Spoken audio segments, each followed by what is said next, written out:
یہ کہانی ہے ایک ایسے اللہ کے ولی کی جو موسیقار بھی تھے اور شاعر بھی، جن کے الفاظ میں سحر تھا، جن کی دھنوں میں روحانیت تھی اور جن کے عشق میں فنا ہونے والے آج بھی ان کے مزار پر حاضری دیتے ہیں۔ یہ داستان ہے حضرت امیر خسرو رحمۃ اللہ علیہ کی، جنہیں بر صغیر کی موسیقی، شاعری اور صوفی روایت کا معمار کہا جاتا ہے۔ داستان اردو کے آج کے اس سفر پر ہمارے ساتھ رہنے کے لیے داستان اردو کو سبسکرائب کر دیں تاکہ آپ ہماری یوٹیوب فیملی کا حصہ بن سکیں۔ حضرت امیر خسرو رحمۃ اللہ علیہ سن 1253 عیسوی میں ہندوستان میں پیدا ہوئے۔ ان کے والد ایک ترک سپہ سالار تھے، جبکہ والدہ ایک ہندوستانی خاتون تھیں۔ وہ کم عمری سے ہی غیر معمولی ذہانت کے مالک تھے۔ فارسی، عربی، سنسکرت اور ہندی پر انہیں یکساں عبور حاصل تھا اور ان کی شاعری میں ایک منفرد رنگ نمایاں تھا۔ لیکن خسرو صرف ایک شاعر نہیں تھے، وہ ایک ایسے صوفی تھے جن کی زندگی کا مرکز و محور ان کے مرشد حضرت خواجہ نظام الدین اولیاء رحمۃ اللہ علیہ تھے۔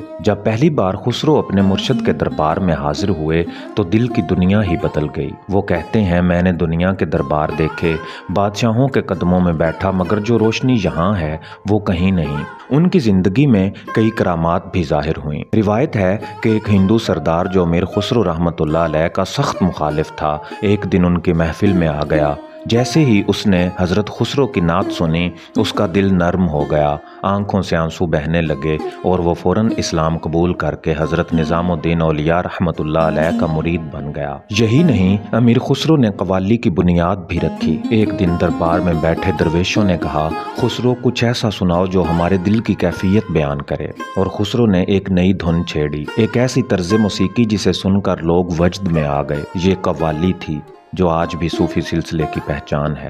لیکن اس محبت کی داستان کا سب سے دردناک باب وہ تھا جب حضرت نظام الدین اولیاء رحمۃ اللہ علیہ اس دنیا فانی سے رخصت ہو گئے۔ خسرو پر جیسے قیامت ٹوٹ پڑی۔ انہوں نے غم سے نڈھال ہو کر کہا، گوری سوئے سیج پر مکھ پر ڈارے کھیس، چل خسرو گھر اپنے سانجھ بھئی چودیس۔ اس کا مطلب ہے محبوب اپنی خوابگاہ میں جا چکا ہے، رات چھا گئی ہے، خسرو اب تمہاری بھی واپسی کا وقت ہے۔ اور پھر چند مہینوں بعد حضرت امیر خسرو رحمۃ اللہ علیہ بھی دنیا چھوڑ گئے۔ آج ان کا مزار خواجہ نظام الدین اولیاء رحمۃ اللہ علیہ کے پہلو میں ہے، جہاں ہر روز عقیدت مند حاضر ہوتے ہیں، جہاں قوالیاں آج بھی گونجتی ہیں، جہاں عشق کی وہی خوشبو آتی ہے۔ امیر خسرو چلے گئے، مگر ان کی شاعری، ان کی دھنیں، ان کی قوالیاں آج بھی زندہ ہیں۔